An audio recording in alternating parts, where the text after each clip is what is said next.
इंसान ज़िंदगी में जब जद्दोजहद करता है, कोशिश करता है, वो बहुत सारे दुनियावी असबाब इख्तियार करता है। जितनी अक्ल अल्लाह ने दी होती है उस अक्ल का भी वो इस्तेमाल करता है। कोशिश करता है कि कुछ अचीव कर सके ज़िंदगी में, कुछ मकासद का हुसूल उसे मुयस्सर आए। अज़ीज़ भाइयों, एक बात अपने जहन में अच्छी तरह बिठा लें और लिख लें कि ज़िंदगी में जो किसी बंदे को कामयाबी हासिल होती है वो रब ताला की मदद से हासिल होती है। अगर रब ताला मददगार हो तो फिर कोई चीज़ भी रास्ते में रुकावट नहीं बनती, और अगर मालिक करीम को मंजूर ना हो तो इंसान बेहतरीन सियासतदान हो, अच्छा एडमिनिस्ट्रेटर हो, उसका ज़हन बड़ी वुसअत रखता हो, बड़ी अच्छी प्लानिंग करना जानता हो, सारा कुछ हो, तो बंदा नाकाम हो जाता है। मुसलमानों को जितनी कामयाबियाँ मिली उनका पस मंज़र सिर्फ इतना था कि अल्लाह तबारक व तआला ने अपने बंदों की मदद फरमाई। और अब ताला ने कुरान मजीद में इस हकीकत का बयान किया, फरमाया बलिल्लाहु मौलाकुम, फरमाया बल्कि अल्लाह तुम्हारा मौला है, वहुव खैरुन नासिरीन, और वो बेहतरीन मददगार है। वो जो रब तुम्हारा मौला है वो बेहतरीन मददगार है। और अगर वो मदद करे तुम्हारी, सूरह आले इमरान में आगे जाके इरशाद फरमाया अगर अल्लाह मदद करे तो फिर तुम पर कोई गालिब नहीं आ सकता, और अगर वो तुम्हारी मदद छोड़ दे तो फिर कोई तुम्हारी मदद कर सकता, कोई मदद नहीं कर सकता। बदर की जंग भी और फ़तह मक्का भी रमज़ान मुबारक में हुआ है। मैं दोनों पर गौर कर रहा था तो एक नया मजमून मेरे जहन में आने लगा। बदर की जो जंग है उसमें भी एक अजीब इनकलाब आया है कि 313 ने 1000 से मुकाबला किया, और जिन 1000 से मुकाबला किया वो असलहे से लैस थे, और ये जो 313 हैं इनके पास 6 जिरहें, 8 तलवारें, चंद घोड़े।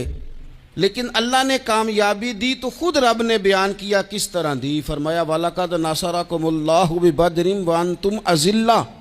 वो कामयाबी इस तरह मिली है कि रब ने तुम्हारी मदद की थी, तुम तो कमज़ोर थे, अल्लाह ने बदर में तुम्हारी मदद की, तुम जीत गए। वलक़द नसरकुमुल्लाहु बिबदरिन व अंतुम अज़िल्ला, अल्लाह ने बदर में तुम्हारी मदद की, तुम तो कमज़ोर थे। फिर फ़तह मक्का नसीब हुई तो उसमें भी बेहतरीन मनसूबाबंदी नबी पाक अलैहिस्सलाम ने फरमाई, बेहतरीन हिकमत अमली हुजूर ने अपनाई। लेकिन हमें जो अल्लाह रसूल ने बात समझाई वो क्या है, इज़ा जा नस्रुल्लाह वल फतह, फरमाया जब अल्लाह की मदद आई और फतह नसीब हो गई। ये अल्लाह ने मदद फरमाई तुम्हारी, यहाँ भी फ़तह मक्का भी अल्लाह की मदद से, जंगे बदर भी अल्लाह की मदद से। वो जो मदद है अल्लाह ताला की, जब वो हम ये करते हैं कि हम अपनी सारी ज़िंदगी सियासत की नज़र कर दें। हमारी सियासत सिर्फ मुल्क में नहीं होती, हमारी सियासत ख़ानदान में भी होती है। हम घर के अंदर भी सियासत करते हैं, हम किसी ख़ास तरीके से लोगों को अपने पीछे चलाना चाहते हैं, हम में ख़ास उसलूब इख्तियार करते हैं कि लोग हमारे पीछे चलें। उसका नुकसान हमें ये होता है कि सियासत जो होती है ये शतरंज के हेर फेर की तरह होती है, तो इसके राज बड़ी जल्दी खुलने लग जाते हैं। पता चल जाता है कि बंदा मुखलिस नहीं था, सियासत कर रहा था, तरीके सलीके से इसने जोड़ के रखा हुआ था। हम हर जगह सियासत के बलबोते पर चीज़ों को लेकर चलना चाहते हैं, सियासतें नाकाम हो जाती हैं, सियाने सियाने लोग फेल हो जाते हैं। बचता सिर्फ वही है जिसके पीछे रब ताला की मदद शामिल हाल होती है। अपनी ज़िंदगी के अंदर हम जो कुछ भी कर रहे हैं, जिस शोबे से भी हमारा ताल्लुक़ है, आज हमने इस बात पे गौर करना है कि पहले तो ये गौर कर लें कि जो काम हम कर रहे हैं क्या वो काम ऐसा है कि उसमें अल्लाह की मदद हमें मिलेगी। अगर आप कोई माज़अल्लाह नाजायज़ काम कर रहे हैं, फेले हराम का इर्तिकाब कर रहे हैं, तो उसमें तो मदद इलाही आएगी नहीं। पहले तो ये देखें जो कर रहे हैं वो काम मदद इलाही वाला है, और अगर अल्लाह ताला की मदद वाला वो काम है फिर उस पर गौर करें कि क्या हमने मालिक से मदद का सवाल किया है, हमें मदद मुयस्सर आ रही है। वो मैंने बुज़ुर्गों से एक बात सुनी थी, वो बड़ी याद रह गई। वो फरमाया करते थे काबिलियत भी बड़ी चीज़ है, लेकिन कबूलियत सबसे बड़ी चीज़ है। काबिल होना भी बड़ी बात है, लेकिन ज़्यादा बड़ी बात यह है कि उसकी बारगाह में कबूल भी है कि नहीं। अपनी ज़िंदगी में अल्लाह की मदद की तरफ बढ़ें, मालिक की मदद का हुसूल इख्तियार करने की कोशिश करें, अल्लाह के साथ अपने आप को जोड़ें। अगर अल्लाह की मदद नसीब हो, ये जो हम जितना डरते रहते हैं, सहमे रहते हैं, परेशान रहते हैं, कोई क्या कर देगा। हमारे यहाँ ना हर शोबे में माज़अल्लाह एक माफिया है, इल्ला माशाअल्लाह। वो माफिया कहता है मेरे साथ मिलोगे तो मैं चलने दूंगा, वरना मैं नहीं चलने दूंगा। मार्केट में आ ही नहीं सकता फलाना बंदा, क्योंकि यहाँ हमारा कब्ज़ा है। और मेरे भाई, फिर बहुत सारे लोग जिनकी नीयतें और इरादे बड़े अच्छे होते हैं शुरू में, वो भी उस माफिया का शिकार हो जाते हैं और उनके रंग में रंग जाते हैं। याद रखना, किसी शख्स की ब्लैकमेलिंग का कभी शिकार ना होना, कभी किसी की मीठी और मुसज्जा मुकफ़ा बातों का शिकार ना होना। कोई क्या कर सकता है अगर अल्लाह मददगार हो तो। जिसको रब करीम उठाना चाहे उसे कोई गिरा सकता है। हम ये डरे डरे सहमे सहमे परेशान परेशान फैसला करने की ताकत नहीं, मुझे चलना चाहिए कि नहीं, उठना चाहिए कि नहीं, करना चाहिए। उठ बांध कमर क्यों डरता है, फिर देखो खुदा क्या करता है।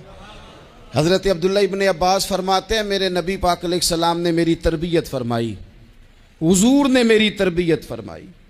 और महबूब पाक अलैहिस्सलाम ने फरमाया, अब्दुल्ला याद रखना, ये नौजवान दोस्त मेरी बात लिख लें, परेशान लोग मेरी बात लिख लें, जिनके पास कुव्वत फ़ैसला नहीं वो इस बात को लिख लें।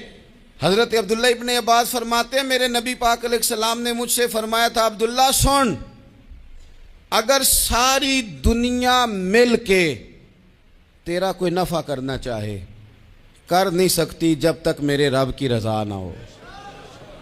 और फरमाया सारी दुनिया मिल के तेरा कुछ बिगाड़ना चाहे तो अब्दुल्ला बिगाड़ नहीं सकती जब तक रब करीम की हिकमत का तकाजा ना हो।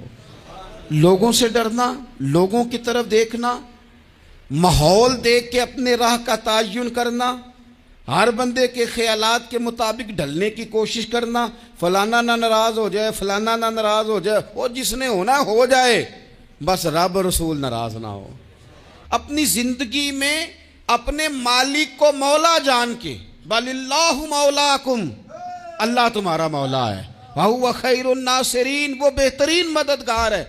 तवज्जो जब भी करें रब की जानिब करें, अपने दिल का किबला दुरुस्त रखें, सोचों के जाविये सीधे रखें। मेरे भाई, मालिक जब बंदोबस्त कर दे ना, जब मालिक बंदोबस्त कर दे, फिर ऐसा बंदोबस्त करता है कि लोगों के पास ना चारा नहीं रहता। हज़रत मरियम रज़ियल्लाहु ताला अन्हा पाकबाज थी, मस्जिद में रही थी, पर मालिक की हिकमत के तकाज़े बड़े अजीब है ना। फिर जनाब मरियम को अल्लाह ताला ने बग़ैर शौहर के औलाद अता कर दी।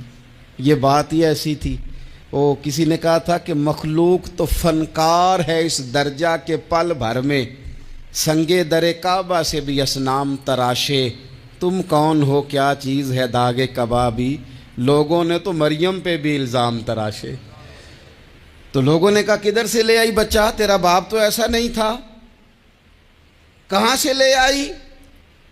अल्लाह करे मैं आपको समझा सकूं, ज़रा अपने आप को वहाँ खड़ा करें कि एक पाक बाज औरत, पाक बाप की बेटी, तैयब माँ की बेटी और अल्लाह के घर में परवरिश पाने वाली खातून, एक वो वक्त और एक ये वक्त कि उस औरत को कटहरे में खड़ा करके पूछा जा रहा है कि माज़अल्लाह तेरी गोद में बच्चा जायज़ नहीं है, कहाँ से लाई है।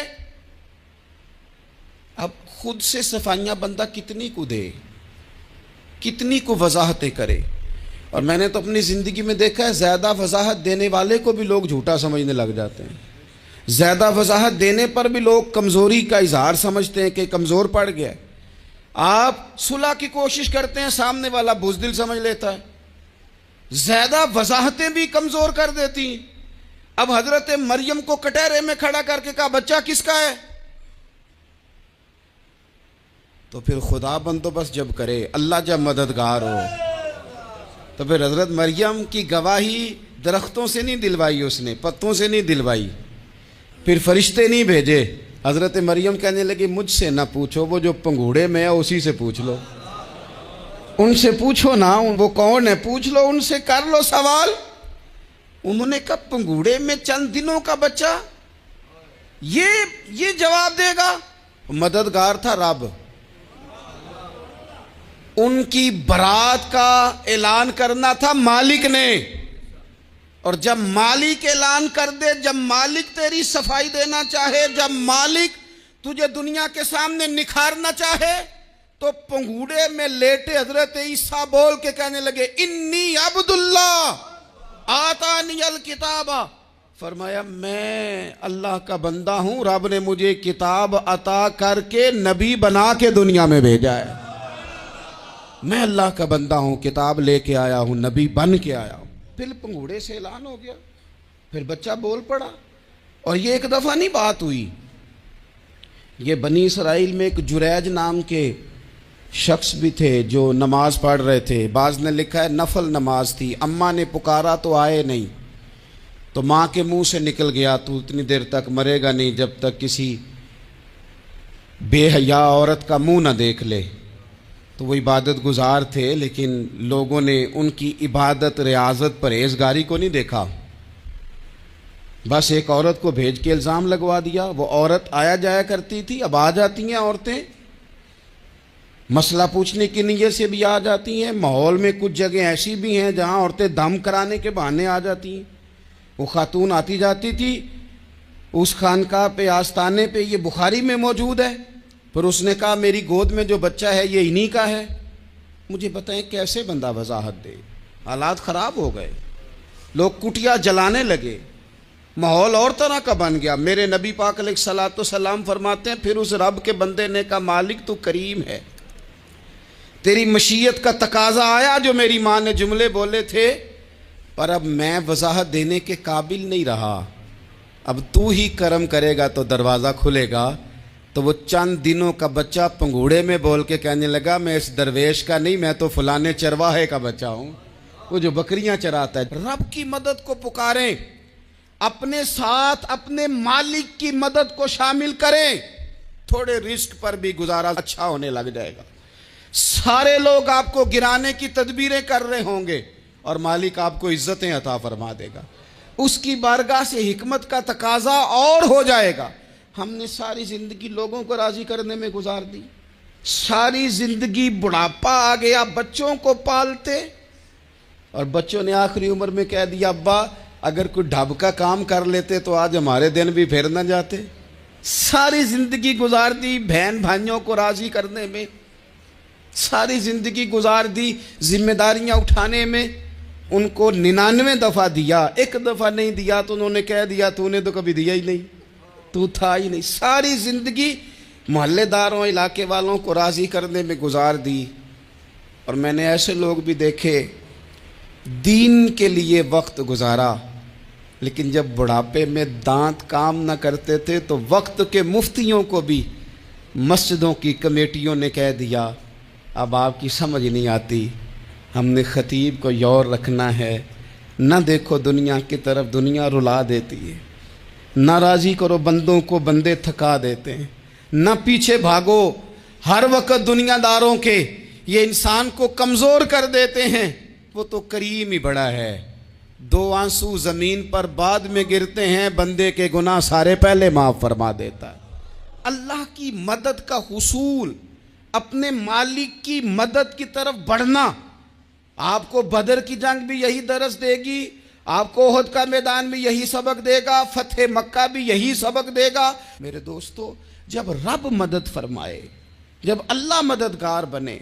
दोस्तों से एक बात अक्सर करता हूँ, मैं कहता हूँ कि जितने दर्द से आप अमीर को अपनी कहानी सुनाते हैं ना, और जिस तरह आपके आंसू बात करने से पहले गिर जाते हैं कि गरीब हैं, बच्चियां हैं, कारोबार नहीं, ओ मेरे संगियो, इससे आधे आंसू अपने रब की बारगाह में बखेरो, उसके हुजूर अर्ज गुजार हो जाओ, उससे तलब करो। एक वक्त इंसान पर ज़िंदगी में ऐसा आता है कि उसे यूँ महसूस होता है कि मेरा साया भी तरह से पीछे हट गया है। उसे यूँ लगता है कि मैं किसी सहारे पे हाथ डालता हूँ तो वो भाग जाता है मुझसे। लेकिन मालिक की बारगाह ऐसी अजीम बारगाह है, रब रसूल के आस्थाने इतने बड़े हैं कि आप जब वहाँ कशकोले तलब दराज करते हैं तो झोली फैलाने में देर लगती है, उनको भरने में तो कोई देर नहीं लगती। हमने अपना सोच का किबला ही दुनिया को बना लिया है। ये जो अल्लाह वालों की मदद है ये तो है नहीं, अल्लाह ही की मदद है। लेकिन ये जो सेठों की तरफ तवज्जो करना, नवाबों की तरफ तवज्जो करना, दुनियादारों की तरफ तवज्जो करना और अपना मिजाज इस तरह का बना लेना, यारो गर्दन को झुका देता है खैरात का पत्थर। जहां